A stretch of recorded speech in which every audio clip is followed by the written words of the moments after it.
Welcome to the Silver Screen Guide podcast. Join Corbin and Allen, along with guest hosts, as they bring their love for the cinema to discuss films from every genre and decade. Learn about the history of the film, little-known facts, and insightful explorations while they enjoy discussing your favorite film. The curtain is rising and your podcast is starting, so sit back, relax, and enjoy your guide to the silver screen. Welcome back, listeners, to the fourth installment in our Candyman movie review series. Today we are reviewing Candyman. This is your co-host Corbin. And I'm Allen. And we are back. We did not have to wait as long as audiences did. Audiences who picked up the third one on VHS when it came out all the way back in July 9th, 1999. They had to wait 22 years, 1 month, and 18 days. That is a really long time to wait for a sequel. Now, not the longest time. I've actually created a list of the longest sequels, like the longest between movies. I'll actually attach that below, just for curiosity's sake. That was a fun list to make. But, you know, we've got Universal Pictures behind this one. I would say the only legitimate really distributor that I can really think of was TriStar Pictures for the first one, but Universal is definitely a big one. We have our first female director, Nia DaCosta. Well, honestly, if I'm not mistaken, it's interesting because Candyman, the original film, and other things has, you know, kind of dealt with race relations, black culture, all kinds of different things like that. Right. But it's always been done by British people. And now we actually have, you know, black director, black writer. I'm very interested to see, you know, discuss through this review, you know, what perspective they're bringing to that. And Jordan Peele, we've been saying it, we've been teasing it. Jordan Peele he co-wrote this film. He didn't direct like he originally was slated to do. He handed that off to Nia DaCosta, but he is co-writing this one. So I've been very intrigued with this one for a long time. But before we get too far into the review, make sure to check the description below. We have a curated list of other podcasts we think you'd like to listen to afterwards, timestamps if you're ready to jump ahead. We have all of our links.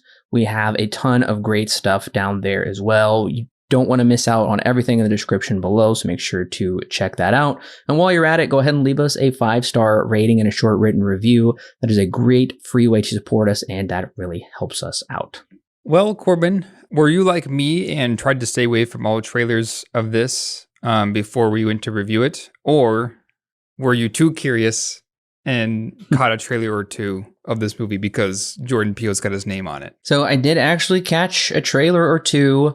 When this was originally supposed to release of June last year, a couple months before that, they did drop the trailer. I watched it. Hadn't seen any Candyman movie by that point, but I was very intrigued by that first trailer, actually. And I was thinking it was going to be Jordan Peele's third film. It wasn't. But I was intrigued by that first trailer. And then I did see a trailer or two in the theater. Tried to not look into it too much, but I definitely knew based off of that first trailer I saw a year ago, I was definitely curious to see this movie. Yeah, I stayed away from all the trailers like I mentioned, which I'm kind of glad that I did, because yeah, some of these trailers do show a bit. The majority of all the trailers I don't think would necessarily get me super interested. But of course, because Jordan Peele's name on it, I probably would have watched it at some point.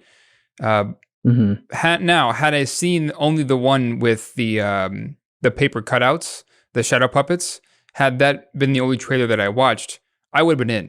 Oh man, that gets me really curious about this movie, seeing that. And I think it's considered a short film or whatever, but seeing that, oh man, you got me interested. I'm in. Once I see that, I'm in. Yeah, I will say I did go back and I rewatched the trailers they had put out after the first one. I think the trailers are a mixed bag for me in general, because, you know, for everything that kind of gets me hyped, I think other trailers are really trying too hard. I did see a trailer in the theater and I just thought it looked incredible. I'm like, oh my gosh, this is going to be amazing. And then I saw another trailer after I watched the movie. I went back and watched them, and I really wasn't very intrigued with it. And there definitely is some spoilers in here, and some of the don't want to spoil much here, but you have seen some final sequences of the movie or some final dialogue of the movie they put in the trailer, and I never like it when they do that.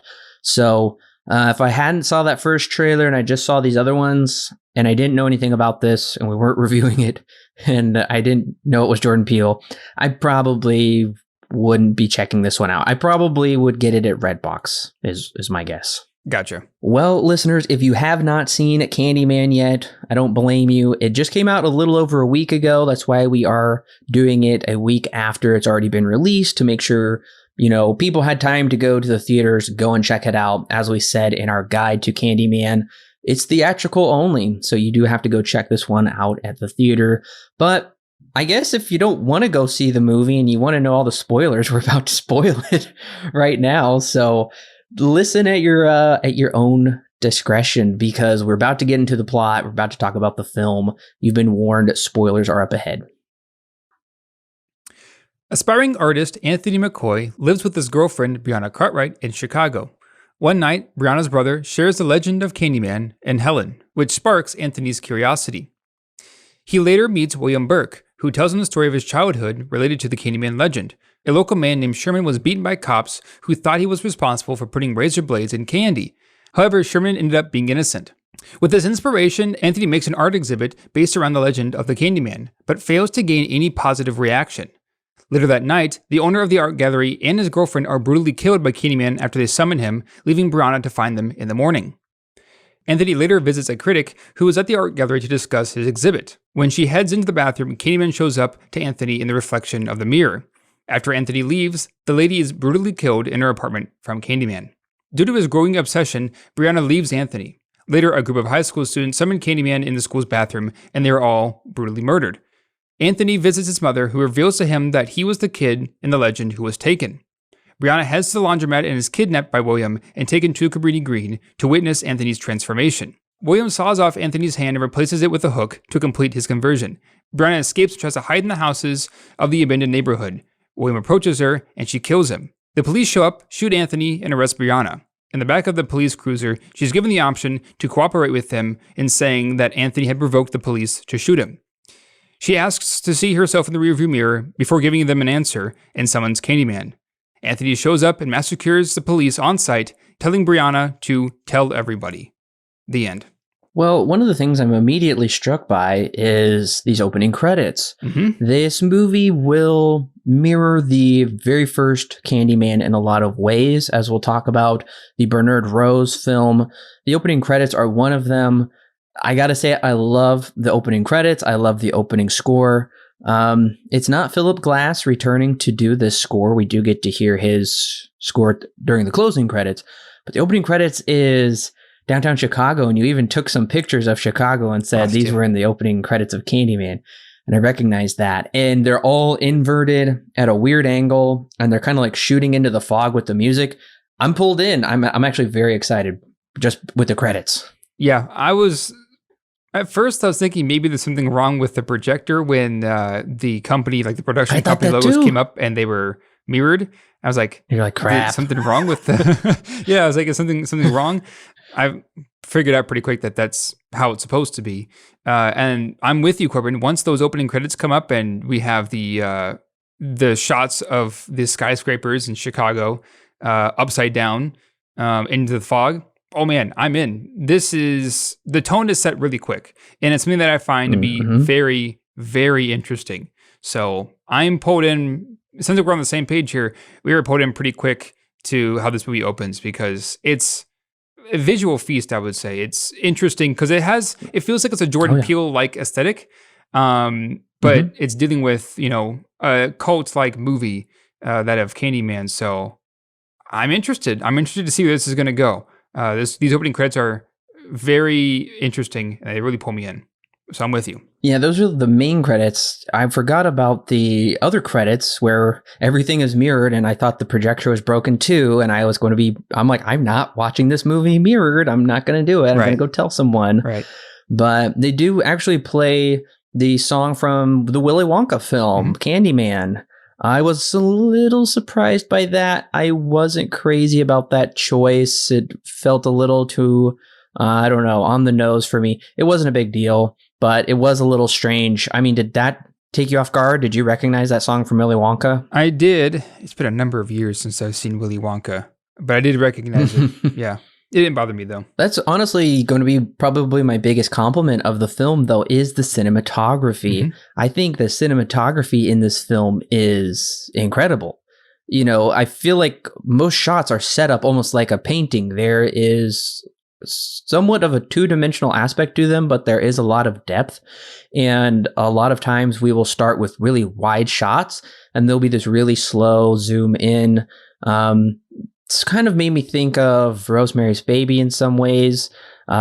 This cinematography is of an age of a horror film that I haven't seen in quite a while. This seems to be more so drawn from the 70s and 80s, and I'm very impressed by that. So honestly, technical aspects go, I really don't have much complaints as far as the technical achievements in this film. I could even see the cinematography maybe getting nominated for an Oscar. I thought it was so well done. Yeah, I do also agree. I could definitely see, I could definitely see it getting an Oscar. I wouldn't be sad about that. Whether or not the Academy will nominate it is a different story, because they usually don't go for horror movies like this. Not all the time, but we'll see. Right. But I'm with you. This is a very good looking movie. I would love to see Nia DaCosta's other film. Hang on, I got it up here. Little Woods. I've heard that one's pretty good too. So I'm curious about it. If this one looks good, I'm wondering if maybe the same thing is true for Little Woods. That aside, you're right. This is a very good looking movie, and I would love to go back and watch it again, because there are times where you can, if you look closely, you can see Candyman like in the reflection of a mirror, right? But it doesn't like linger on it. It never now the audience sees it, right? It just is kind of there, and then they cut away, and if you didn't see it, then you missed it, right? So I wonder, I would love to see, in what scenes or what I missed of seeing Candyman in the reflection, because they deliberately try not to draw too much attention to it. And same kind of this kind of connects to the cinematography. It really kind of puts you on edge, because again, you never really know what's going to happen next. They do play a lot with the visual design of this film, especially the visual design of Chicago. You probably know the building names better than I do. There's those very famous circular buildings, kind of with all those windows. Yep. They're right next to each other. When I see Chicago, I think of those buildings, or when I see those buildings, I think of Chicago. That's a very unique kind of set piece in the movie. That's where the art critic lives when Anthony goes to kind of discuss with her all of a sudden now. She's very intrigued by him.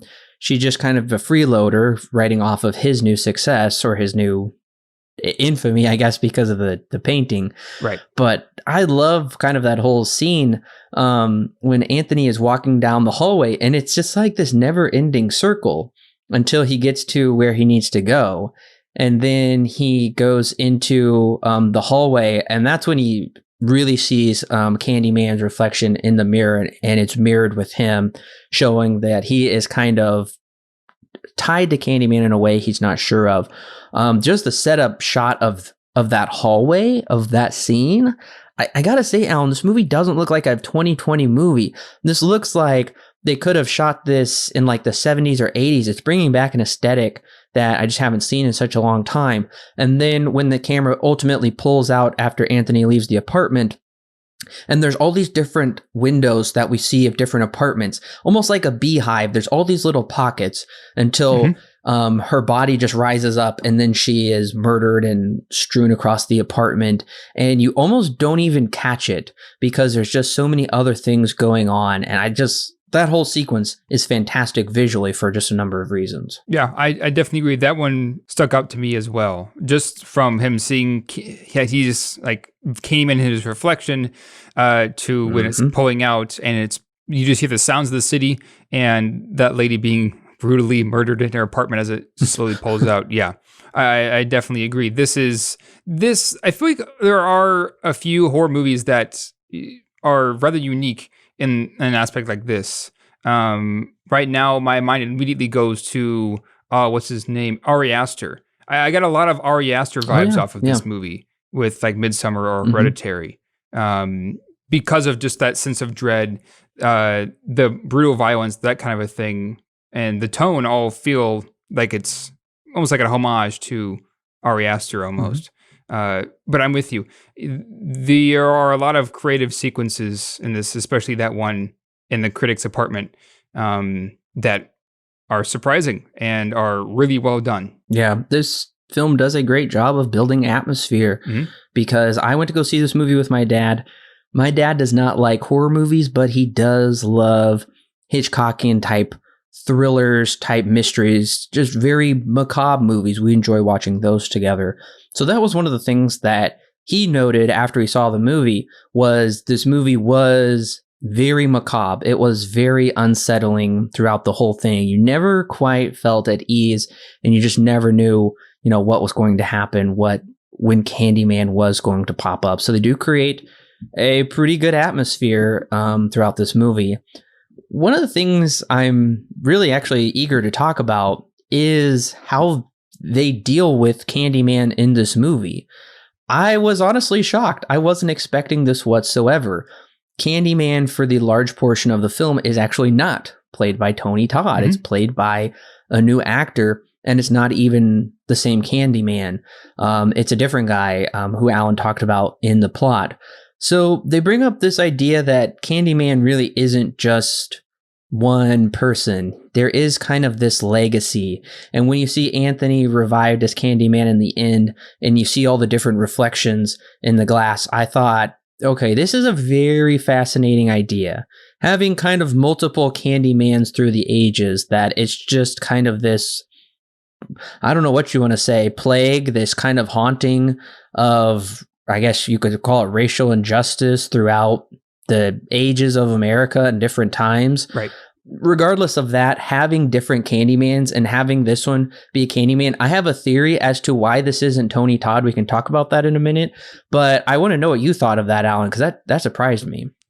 Yeah, at first I was thinking, oh, they're gonna like retcon the legend of Candyman in this movie.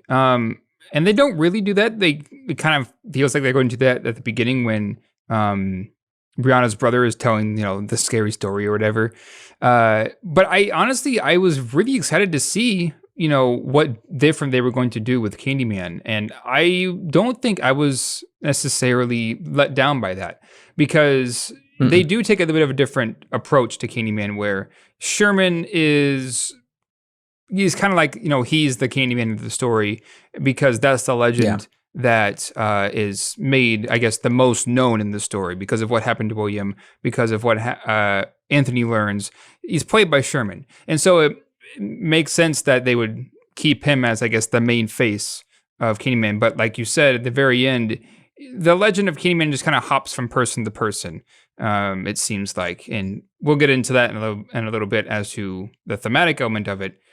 But I gotta say, I kind of like that idea that, it's a legend, so it never technically ends, and they just keep attributing this Candyman to people who, to more things as more horrible events happen. They attribute Candyman to that. I think it's an interesting idea, and I'm glad that they went down a different route of Candyman than what we've seen in the movies past, because they didn't really do a whole lot in those later sequels. So I'm glad to see something different here. Yeah, and I was questioning, the first film takes place, whenever the movie came out in the mid-90s, early 90s, whereas this film opens up in 1977 in Cabrini Green, and the character Sherman, who is murdered before Helen Lyle ever goes to Cabrini Green. She never learns about that. I thought it was fascinating. When Anthony goes to the University of Chicago or whatever it is, he gets Helen Lyle's tapes. And Virginia Madsen actually came back to do the voiceover for those tapes to record that audio we hear. Because I'm like, I don't remember hearing her talk about that in the first movie, and that's new audio that is placed into that. I thought that was interesting, but I think here's my theory as to why it's not the Tony Todd Candyman is because, as you said, Burke tells Anthony, this is the Candyman that I learned about. So when people are summoning him, they're summoning this Sherman Candyman, not the Tony Todd Candyman, because nobody's ever heard of that. And when his girlfriend, I don't know if she's his girlfriend or his wife, I'm not sure that's ever clearly established. When she summons him at the very end, I did think that was pretty incredible how it was Anthony and now he is the new Candyman, and there's just kind of all of them. So that's my theory, is depending on which one you summon, depending on which legend is kind of more popular at the time, that's the Candyman that will come. Of course, there'll always be the original one, but unique idea. I really appreciated they brought a new twist to that, because clearly the second film was okay with its ideas. The third film had absolutely no new ideas to offer, but thankfully this one did. Right. No, yeah, exactly. I gotta say, I really did like the acting in this movie as well. Yeah, I was surprised by Anthony. What's that actor's name? I don't know if I've ever actually seen. Oh no, I take it back. I do know him. I have seen him. He was in Us. He was in he was in The Greatest Showman. Oh yeah. Trial of the Chicago 7. I forgot about that. So he's been in a number of. Oh wow. He's been in a number of things. I've seen all those. Yeah. I guess I just never realized that. Forgot about that. I was surprised by his performance. Yeah. What did you think of the twist that he is baby Anthony? I thought that was very interesting how they tied that back around. First of all, the lady that plays his mom, I mean, that's the same lady, Vanessa Williams from the first film. She does not look old enough to be his mom at all. But yeah, I thought that was a very unique twist. That was the child that he took. I feel like that gave a little bit more context to a plot point that never quite made sense in the first film. So now it's clear there's this kind of dark, we've always kind of equivalated Candyman to Christianity. This is kind of the son, this is the prodigal son returning to fulfill his destiny and be the next Candyman. Very interesting. Right. No, I honestly, I think I ended up enjoying that twist because it feels kind of right that they would go down this route. Following the son that was in that first one, it makes sense that they would do that, right? So, but yeah, I do like the idea that, it's the son now, like kind of like you said, it's more of maybe a prodigal son kind of deal. The son that was in that original one is coming back. And even though before he was taken by Candyman and then was brought back, this time he becomes Candyman. Seems kind of interesting that they would go down that route, but I like that idea. I like that idea that it's that same kid from that first movie that's coming back and he's the main character now. Do you have any more positives? Oh yeah. The flashback, like paper shadow puppet sequences. Oh yeah. Those are probably my favorite aspects of this whole movie, at least in terms of visuals. I really liked them. I think that I know it's been done before, like, doing a flashback and it's like an animated thing or a puppet thing or whatever. They kind of feel like characters from Corpse Bride, design-wise, where they have really skinny legs and really skinny arms and their bodies are a little bit bigger and they move kind of weird. It's this really weird sense, but honestly, I really, really liked them a lot. I want to see more of it. Kind of like how I mentioned in the trailer talk, when I watched that like short that Nia DaCosta had, I was in. Like that brought me in pretty quick watching something like that. So these are my favorite sequences. How they're flashbacks there, but they wanted to do it in a shadow puppet kind of style with paper. It does instill a weird feeling how these paper cutout characters, especially how they emote. When Candyman's getting his arm sawed off or something and he's like kind of crying out in anguish. It does give you a weird feeling. It does play into that macabre feeling, the kind of that story time feeling, but in a very kind of dark fairy tale sort of way. Right. Yeah, and I was surprised they retold that story. I was very appreciative they retold actually the story of the first film with Helen's character, but they told it from the public's point of view, not from the actual truthful point of view, which we saw how the public believed that she was actually the murderer and was actually this psycho and whatnot. And they told it through the puppet stuff. And I know that's something my dad noted was he thought that was very interesting how they were kind of able to retell the story of the first film to audiences that, you know, never saw the film 30 years ago. Yeah. And they were kind of able to, you were still able to come into this technically fourth film, I guess you could say, and not have seen the other ones. And they did that through those like shadow puppets, which was very interesting. I agree with that. Yeah. So unfortunately, this movie is the shortest of the quadrilogy, clocking in at 91 minutes. Now it's not short by very much, but I will say I personally think this movie could have done with maybe even an extra 30 minutes to flesh out more story points. You know, I think it's an interesting idea bringing Anthony back, but by the time we learn that, it's very late in the movie. It's like the beginning of the third act when he meets with his mom. You know, he's becoming Candyman. I think it's too rushed, which is a habit of all of these sequels. I think they rush a lot of these ideas that are very fascinating in the previous films that we've watched. But this leads me to feeling that I think a lot of these ideas are half-baked. I think a lot of these ideas could have taken longer in the oven and really fleshed themselves out more, because what we're ultimately left with, I'm just left kind of scratching my head with a number of these things, unfortunately. Yeah, I can agree with that. I think you're right. The runtime, while it is the shortest, only by like a couple minutes, I think, it is still only an hour and a half. That's, you know, rather short in terms of today's lengths, which are usually go 2 hours and beyond. You're right. I think that there are, I don't think it bothered me too much, but you're right. I will agree with you that there are a number of elements here, probably because of the length, that don't feel like they are completely explored thoroughly. They're there and they're interesting, but I don't think that they necessarily go as deep as they could have gone with them had they been given a longer runtime. So I'm with you. It didn't bother me as much, but I'm with you. I think that, you know, the runtime or the way that they explore some of these elements could have benefited from something like that. I am definitely with you there. In terms of, I guess as for thematic elements for me, but in terms of characters, I would definitely agree that these characters here, they feel kind of, they're not very deep, I don't think.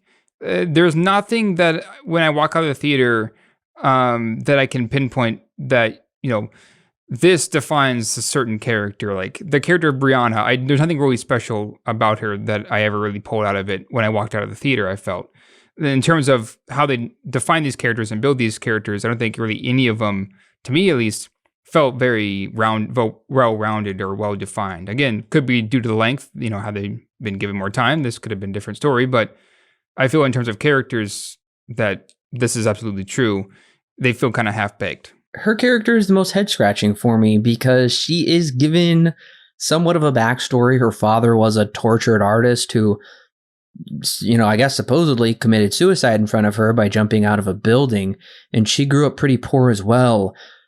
But I can't find any other connection with her character in this movie. And I thought, oh, why are they bringing up this flashback? They got to be bringing it up for some kind of a reason.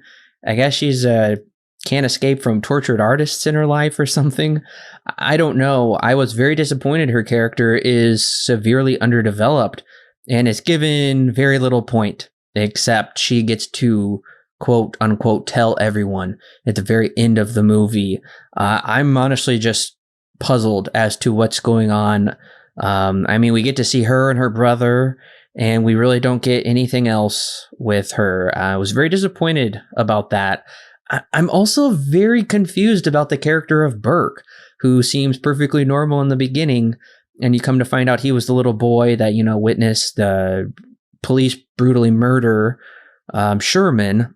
And then Burke at the very end is actually the crazy guy who wants there to be a new Candyman, who creates the new Candyman. He gets stabbed to death by Brianna. I'm just so confused as to these character motivations and what's going on here. Once again, maybe there's like some stuff on the cutting room floor that we're missing, some connective tissue. My guess is probably not. My guess is this movie is pretty much the final cut, what we're seeing here, but it does get very muddled, unfortunately. Yeah, right. I mean, I can chalk up, William Burke's turn at the very end to just becoming kind of like our main character of Anthony, becoming obsessed with the legend of Candyman, and maybe wanting some kind of, I guess, solace or peace, or I guess better way of putting it, revenge for what happened, for what he witnessed with Sherman. But you're right in terms of how that makes sense into the whole story. I can see it, but it's there's a lot there left to be desired, I feel, especially with his character. I mean, with the character of Anthony, like we've seen this before, right? And like pretty much every other Candyman movie, the main character becomes obsessed and wants to learn more about this legend of Candyman. And his story kind of reflects Helen's to a certain degree, where they just both become obsessed with this idea, this legend, this story of Candyman, that, they, at least at some part in the movie, like with Helen, you begin to wonder, is this, her wanting to be Candyman, or is this like Candyman actually working? Is she becoming Candyman, or is it something else? Is it something that's actually supernatural? In this story, it kind of goes down that route and then fully goes toward it at the very end when Anthony basically becomes Candyman. It's interesting that I think he's the most interesting character, but they're going down that same route again, which is not necessarily a problem, but at the same time, with all these other characters that we have, like William Burke or Brianna, I wish that they played more into that. I guess I'm missing where all these characters really all kind of fit together in this puzzle. Yeah, you're completely right. There is a lot left to be desired. As you said, that's a good way of putting it, especially there at the very end.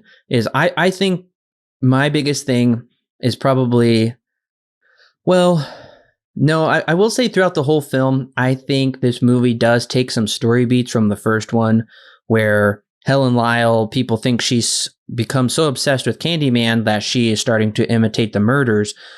They're saying the same thing about Anthony through news clips, but once again, I'm very confused, because I guess when the police shoot him at the end, there's been like the manhunt for him. They believe it's him, that he's the murderer. And we get those girls murdered in the bathroom, which wasn't really incredible, and I'm sure it wasn't totally necessary. They do spend quite a bit of time on it.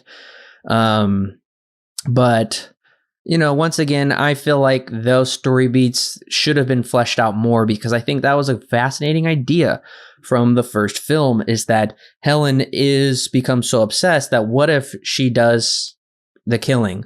This isn't Shutter Island. There's no psychological nuances to this whatsoever. And even with Anthony here, supposedly people thinking he's the killer, there's just really not much there to let us think, what if it really is him? I really like those kind of movies. Like, what if I really am the killer the whole time, but I think I've been the good guy? That's just not there, unfortunately. But I would say my biggest issue with this movie comes at the very end, which the very end just feels very rushed. And I have a lot of issues with it, but my main problem is this movie does not take a nuanced approach to its political views. It just wears them on its sleeve, pretty much accepts them as truth, and just pushes them out there. Any movie that wears its viewpoints on its sleeve is just bad writing. I think you need to have more nuance to it. You need to have more questioning stuff, not black and white characters that are like, oh yeah, all the cops are bad, all the white people make these bad choices. These racial politics are just far too simplified. It's very disappointing. Yeah, I think the best way to put it is it's a one-sided kind of movie where, like you just mentioned, the other side of it is not necessarily taken too much into account.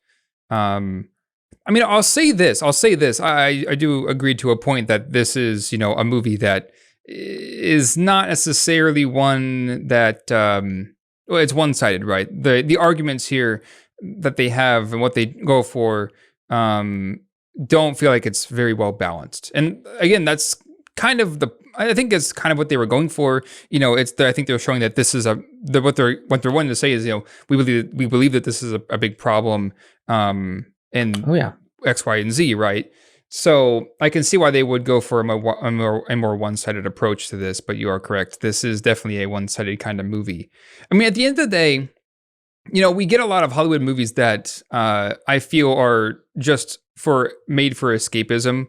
Marvel is a great example of this, where there really isn't a message per se. I mean, there's probably something there, and there are definitely themes that are there, but it's not like it's made to have, this is the message of the whole movie. There's not like they're trying to make a whole statement, right? At least with this movie, they're making a statement. We don't get that. These are movies that people don't often go down and watch. I mean, there is that, but you are correct. It is a bit more of the one-sided approach, unfortunately, which is a little bit more complex. These racial issues that they're talking about are. I have noticed more and more lately episodes of TV shows or movies that are directly about an issue. They will put at the very end credits, like, go to this website to learn more about gay rights or learn more about racial injustice, something like that. I don't know if you stayed till the end of the credits, but there is a website that they touted to go to at the end.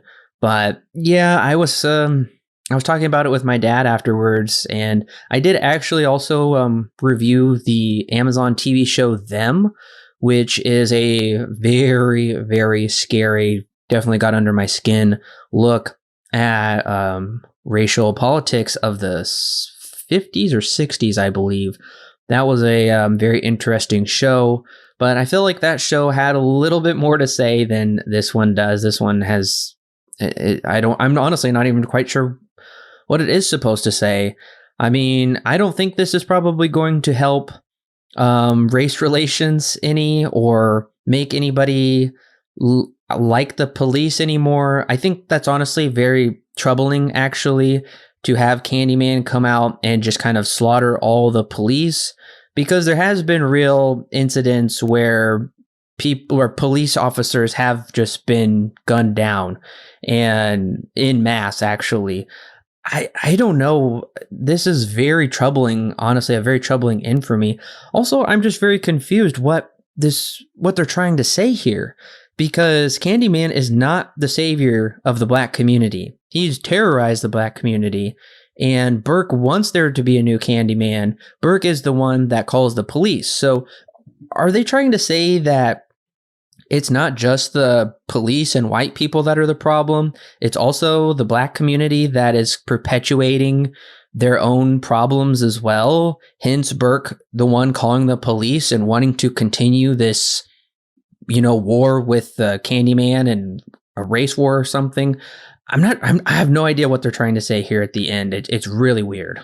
I can see, I think from what I'm seeing, where they're going is, Candyman, like before, is a symbol of like hatred, more or less, right? From the very beginning, he was born out of a very racist act that was done against him, where they sawed off his hand and they dipped him in honey, and they called him Candyman for falling in love and impregnating one of the landowner's daughters, right? That's the story of Candyman. So this is definitely a movie that shows like that cycle of violence, right? Where things just are not really seemingly getting better as time goes on, is what the movie is displaying here. So what I'm seeing is, at the end of the story, Candyman ends up fighting back, right? The legend fights back to those who have wronged those in the past, right? So Candyman being, more of a symbol of, I guess, revenge, more of a symbol of justice, like, in a certain way. Justice against those who have wronged, Black people in the past, whether, it be police or what have you. And this one, it's aimed at police, it feels like. Because also, if I'm not mistaken, and please correct me if I'm wrong, Corbin, but I think only white people die at the hand of Candyman Is that, am I correct in that? Am I remembering that correctly? Which is a little bit troubling for me, at least, if that's true. If I'm remembering correctly. That is mostly true. The only instance I can think of where black people died at the hands of Candyman in this movie, now we know they did in previous movies, but as far as this movie goes, when Burke is a kid, there is another flashback where his sister and a friend call Candyman in the bathroom, and they're supposedly slaughtered by him. He opens up the door and he sees their dead bodies, or at least a glimpse of it whatsoever. But yeah, that's another thing that is quite troubling. So generalizations, you should never make generalizations in general. I learned that when I was writing. I'm just saying, I learned that when I was writing college papers. Just do it through my own writing, is never make generalizations because they're usually never true. So to kind of have this generalization here at the end that, the police are bad, all these police are crooked and they really need to be dealt with, and that white people constantly throughout the movie, they're talking about how white people gentrify the city and white people are the ruination of this and that, which is very confusing because the black people in this film, a lot of them are very affluent and well off.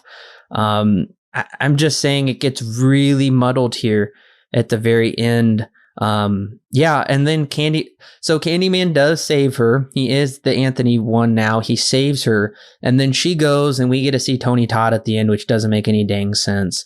And he looks at her and he says, "Tell everyone." So, is Candyman the hero? Is he the villain? Is he an anti-hero? I am left with such mixed messages here at the end. It just becomes far too muddled. Maybe if they would have took a little more time to flesh it out, but they don't.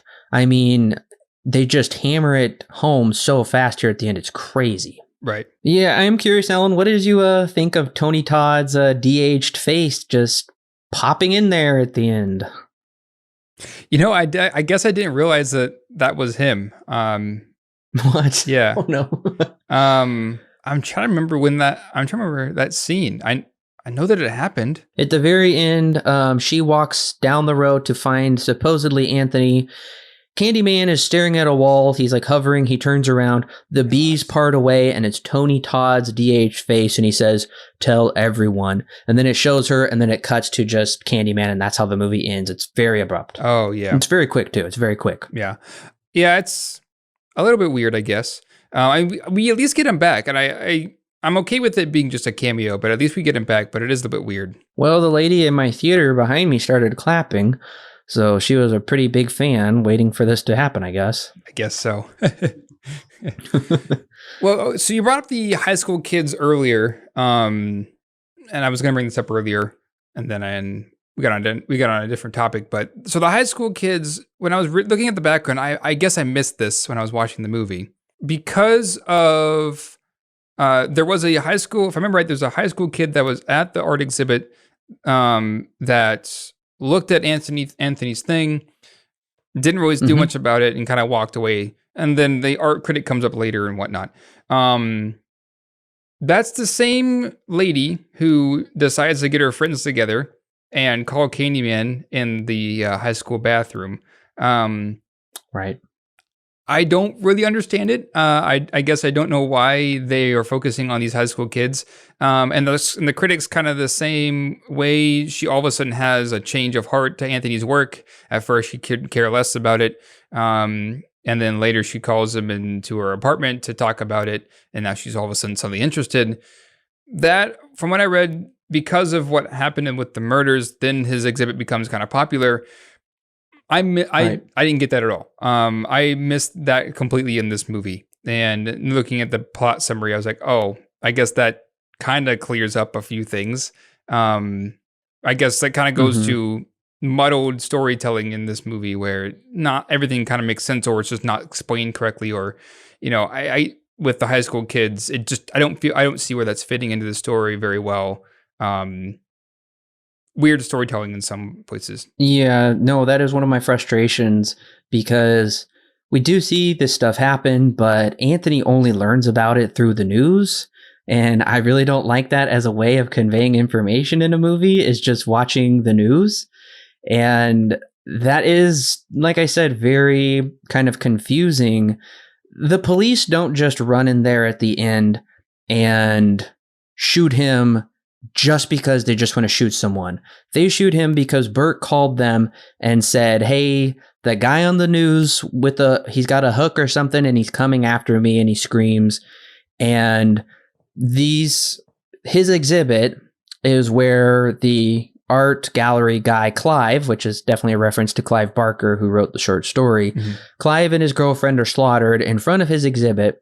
And then those girls who are connected somehow to the exhibit. I guess they found out the girl went there that night or something with her mom. They're connected. And so they're starting to believe that Anthony is perpetuating all of this carnage. And he's the Candyman. It is sloppy. It's really not connected or tied together very well. See, I really do like that they tied art back into it, though, because art has always been a big part of the Candyman series, mm-hmm. and he's drawing these really kind of demented, people and whatnot, these demented paintings. But once again, what does that have to do with anything, though? That he's an artist as well, and that he draws these really creepy things. I think there's a lot of great ideas here in this movie. They're either just not incorporated properly, or one of the things that I think is unfortunate is the storytellers are too worried about making sure their political message is really kind of shoehorned in there, especially at the end and in different parts, that they forget to focus on, I would say more important story elements. It's very disappointing.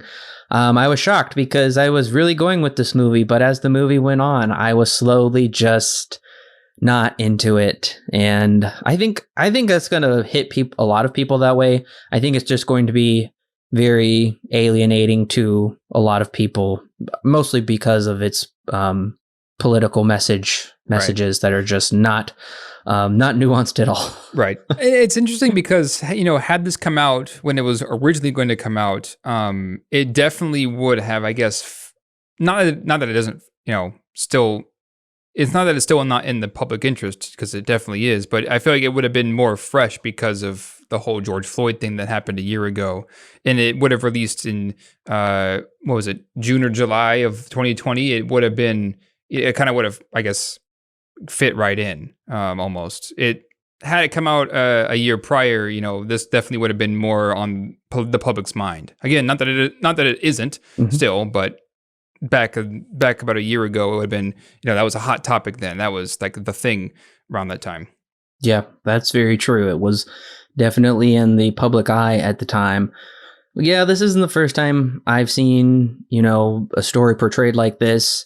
HBO's Lovecraft Country, Watchmen, Them is becoming very, very popular to portray, Black victimization, demonizing the police in, a lot of these stories. Definitely demonizing white people is very popular in movies now and just in culture, unfortunately. The thing that does deeply trouble me about a lot of this stuff is I don't see how it's going to make anything better. I don't see how people are going to walk away and have any kind of good, actionable things to do to make this world a better place. To me, it just, especially due to the carnage at the very end, it seems to leave us on the note that, maybe carnage is just how this country is just going to have to be. It's just going to have to be death and destruction, and there's really not a lot of hope. So I think it's a fairly nihilistic ending. Was not the movie I was expecting. I walked out of this movie, I'm like, that was not what I was expecting in this movie. And, I'll save my final thoughts here for the conclusion, but yeah. Well, Alan, what is your rating and recommendation for Candyman? I want to see a director's cut of this movie, because I think there are ideas here that I get kind of the short end of the staff. I want to see, them fleshed out some more, because as we're seeing now, a lot of characters, they aren't exactly the most well defined. Anthony's the most of the characters that is, which makes sense because he's our main character. But I kind of am left wanting more out of everybody. The story is the same. There are things that I love. I love the flashback sequences with the paper shadows. I love the tone that this movie sets. Those opening credits pull me right in. But at the same time, this is a movie that it kind of feels like it's, like you mentioned, Corbin, it kind of feels like it's a bit more half-baked, unfortunately.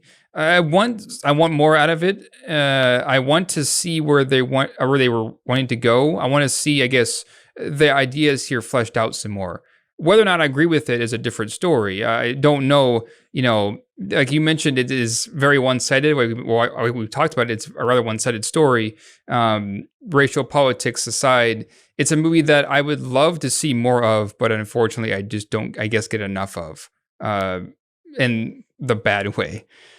It's got some really cool, interesting ideas. It looks great. But at the same time, it feels like not everything fits together yet. And maybe if there was a longer version, different story, this would be. So I'm going to give it a 5 out of 10. I'm going to say it's a mild recommend from me, a very, very mild one. I think there's enough here. I think there's enough here to go in and watch it. But there is a lot of, again, those message here is pretty one-sided. It is kind of muddy. Going in with that kind of thing, I think you can probably get something out of it. Candyman is a visually arresting film. DaCosta and DP John Goussoulian create a film that looks like a painting. Between art and slasher gore, there's a striking balance between the canvas and the body. Throughout the story, I was engrossed in the macabre Chicago city, with its equaling contrasting upscale and impoverished living. Along with a phenomenal cast, particularly Yahya Abdul-Mateen II, and the great twist he's playing baby Anthony, all grown up, and that somehow it's his destiny to be the next Candyman, drives home the brooding feeling of inevitability. Having the new concept of Candyman being more so a curse that's passed down each generation is a great idea. Not having Tony Todd appear, whether by hook or crook, until the very end shocked me. But I really like it was a different guy, and when Brianna summons him at the end, it's now Anthony, or should I say an amalgamation of them all. Now, for all that praise, there's a lot wrong with this movie. For one, while I appreciate the originality, these ideas are half-baked at best. There's quite a bit of conflicting information concerning the multiple Candymans and the fact there's a manhunt for Anthony towards the end. Something cribbed from the first movie, but far less showcased here. My biggest complaint is the politics aren't subtle. In fact, the filmmakers are clearly pushing their beliefs in our faces, not caring to examine the nuances of racial politics, but stating them as simple fact. This story's worldview alone, white people are bad, cops are villains, and black people are perpetually victims, will make 50% of the audience turn it off, and I fail to see how this is meant to help race relations in the US. Peele is a better writer than this. Just watch his 2 directed films, Get Out and Us.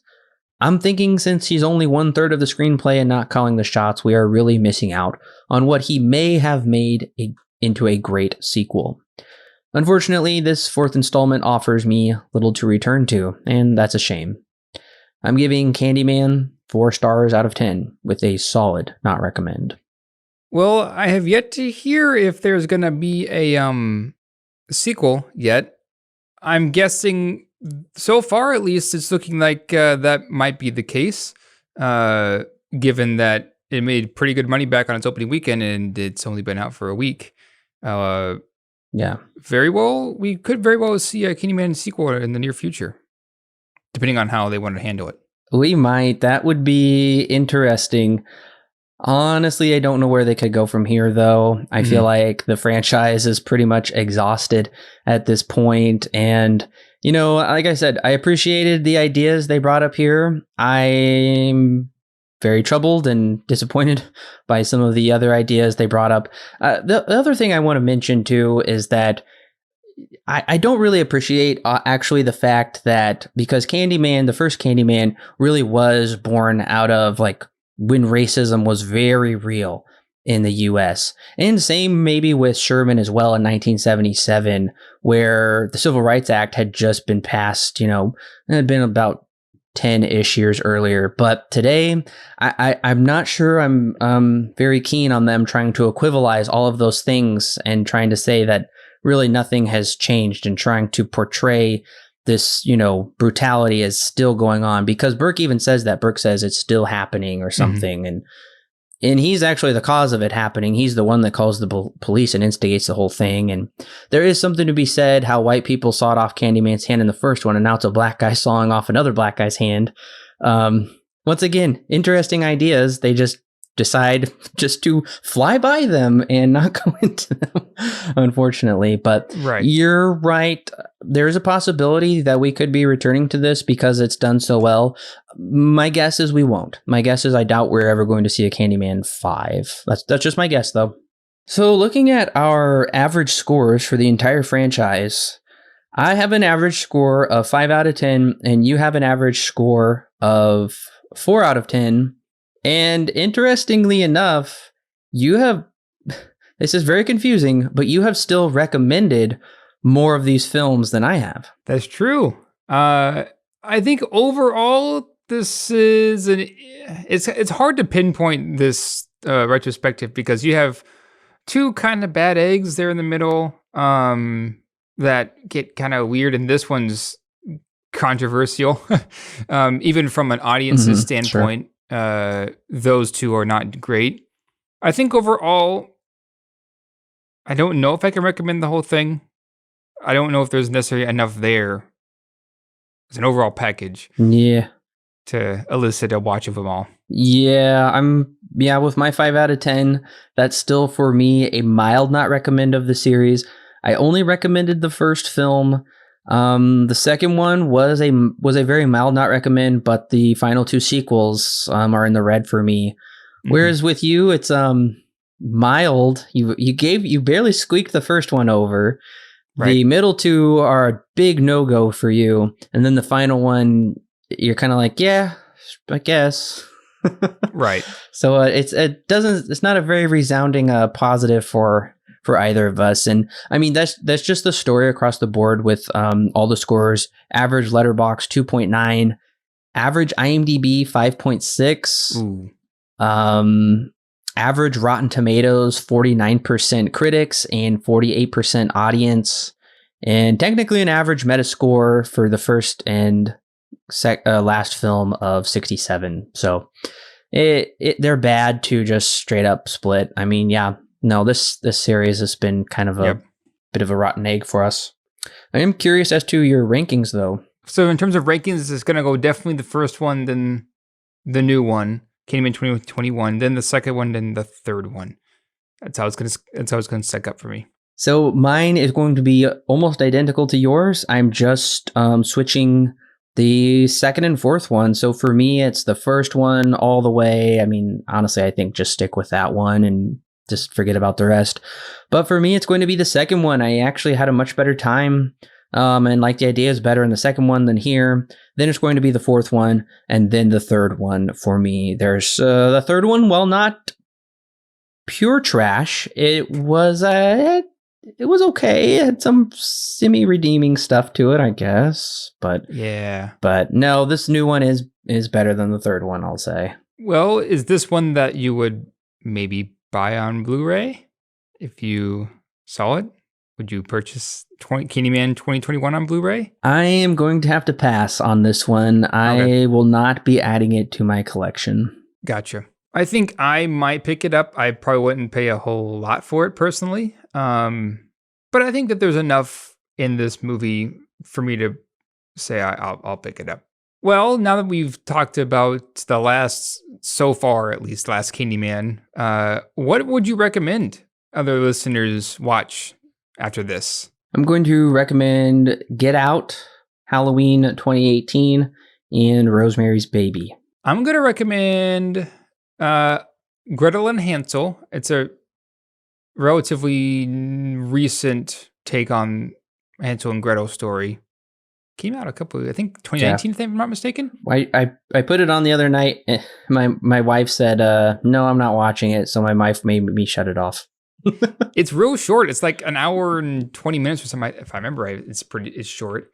Interesting horror movie. I kind of liked it from what I remember of it. But it's got a pretty low IMDb score, so I guess it's not everybody's cup of tea here. My next recommendation is going to be The Babadook. I got some vibes of The Babadook here as well, partially with like the pop-up book that they have in that movie. Also, interesting horror film by Jennifer Kent, I believe is her name. She also released a relatively recent movie in 2017 or 2018 called The Nightingale, which is pretty good as well. That one's a lot. But those are my two recommendations. All right, listeners. Well, the question after the show is, what would have been your art exhibit if you were in Anthony's shoes? Well, Corbin, thank you for joining me. Sure thing. And listeners, definitely want to come back next week because we're going to be we're going to be jumping back in to our Denis Villeneuve retrospective, continuing on, this time starting with Enemy. You definitely don't want to miss that because we'll be leading from that into Dune. I know, Corbin, I know you're very excited for Dune, and the hype is building for me. Hopefully it doesn't get pushed back. That's all I can hope for. Anyways, listeners, we'll see you next week with Enemy.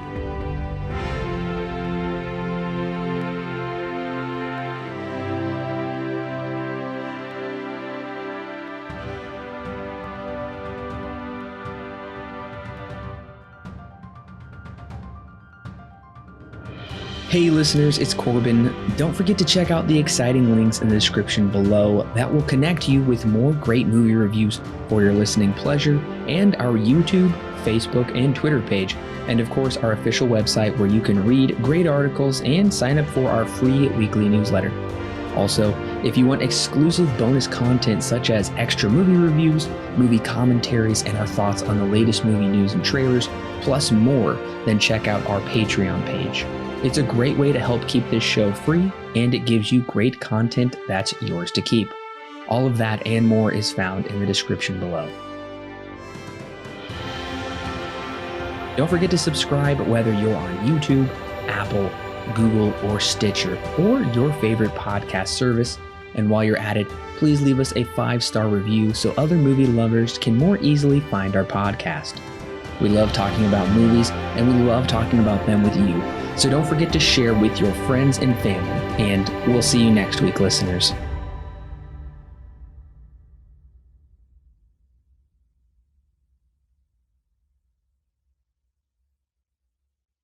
The Silver Screen Guide podcast is edited and produced by Allen and Corbin.